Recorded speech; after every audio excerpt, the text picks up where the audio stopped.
So what about Randy's fantastic meatloaf concoction? He's got that fork down. He's got mashed potatoes on top of it. I mean, he is really making something fantastic. Remember? Watch this. Meatloaf, double beatloaf. I hate meatloaf. All right, I'll get that kid to eat. So what do you think about that? It's just a kid just having some fun. We all play around with our food and everything else. Oh, no. Gene Shepard, the screenwriter, is beyond that.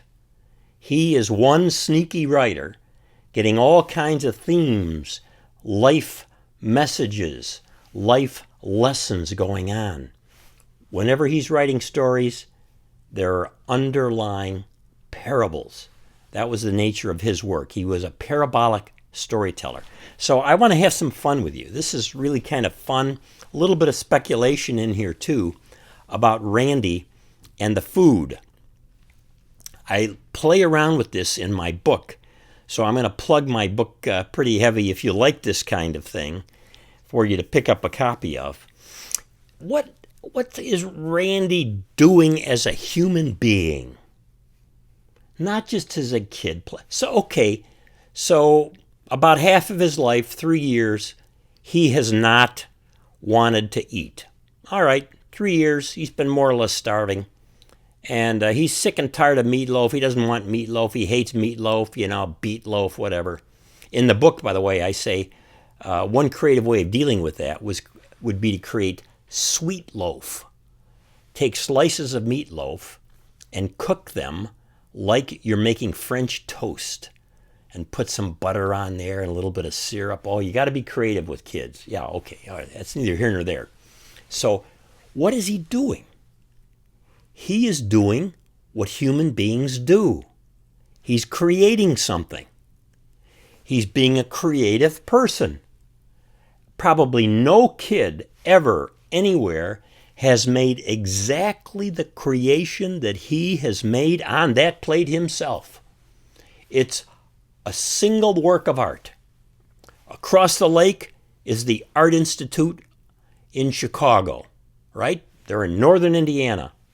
And you have one-of-a-kind Degas and so forth there. All kinds of wonderful art. I love the Art Institute. From the time I was young and my brother went to the Art Institute as a student, I would go there. I like the art. And we think of art in terms of something that's an individual creation by an individual artist. We're not so interested in it if it's just everything created like everything else, mass-produced. That's not nearly as wonderful as an artist creating something special, right? Okay, I'm making some generalizations, but just play along with me a little bit here so you can think the way the screenwriter Gene Shepard thinks about this. So Ralphie is there watching while Randy is beginning to learn that he has creative potential as a human being, right? Isn't that what play is? When we think of play with kids, and in my house there in Chicago, in the backyard, my friends would come over and we had little toy trucks and stuff, and we would create ruts in the grass that represented our streets and highways, and we would move stuff around, and sometimes we'd have military figures and we'd have little wars. We're creating stuff. And that's what Randy is doing with the food on his plate. He's creating stuff. Now, in this case, he is creating stuff in a particular context where his parents want him to do something that he does not want to do. He is not going to be obedient and eat what he is making. He's making what he's making because he wants to make it. He is making a name for himself. He is creating, isn't this great? He's creating his own little Tower of Babel, or if you prefer, Tower of Babel. He's building this up into the heavens. It's a remarkable little creation. I mean, I don't know how they did it, how the designers, the set people and all built this thing with his help to get that stuff to stay on the top of the fork. It's fantastic. It's quite a creation. He is disobediently making a name for himself by showing the rest of the family, including Ralphie, who's a little skeptical here, and the parents who are not so happy that he's not eating, and he hasn't eaten for 3 years. He's showing them that he can do what he wants to do with his food the way he wants to do it. And that's what they did at the Tower of Babel, where they made a name for themselves. You know, they were going to build this tower up into the heavens and shake hands with God. Hey, dude, we're up here with you. We're like you. We've built this thing high. They thought it was kind of like a pyramid, but that's neither here nor there. The point is that there's something going on here with Randy that's much more than him just having some fun with his food. This is an act of playful, self-naming disobedience.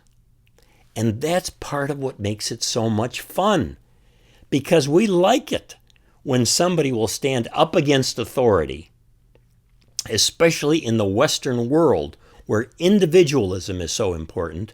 We have a tendency to want to say, this is what I want to do, this is what I want to build, this is where I want to go, I'm in it, and I want to do what I want to do. And if we can do it in a way that's impressive, where we can make a name for ourselves, then, now I'm giving it away, metaphorically, we're making a Tower of Babel for ourselves, metaphorically. So Gene Shepherd, as I talk about in other videos as well, loved to use biblical analogies in his stories whenever he could to get at some root aspect of human nature. My book is filled with these stories from the movie explaining what Gene Shepherd was doing as a screenwriter in his parables, his stories, that earthly stories with heavenly meanings, as people say theologically or biblically about parables. And so he's got this funny thing going. And in the book, I say, this is fun. I mean, it's not a terrible kind of disobedience. He's going to eat sooner or later. And Mom's going to convince him here, eat like the piggies. It's going to happen. But I say, Randy, go for it. Get your creativity going as a kid here. Be independent-minded for once.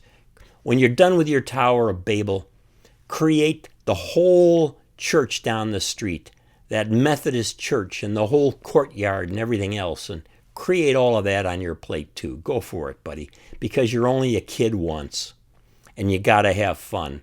And if there's some disobedience behind it, but you're just a kid, it's not a terrible, earth-shaking thing. When you get older, and our Tower of Babels get to the point of putting our name on big, impressive things that become idols for us, then we got to be careful.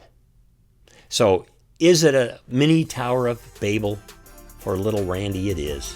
Thanks for watching, and if you'd like a copy of my book, I'll put a link down below. You can subscribe to this YouTube channel there too. And please, if you'd like a personal copy while I still have them, if there's a link down below, you can order a copy and I will sign it. Your friends and family will open the book and see it's signed just for them. In fact, tell me how to sign it. Thanks so much.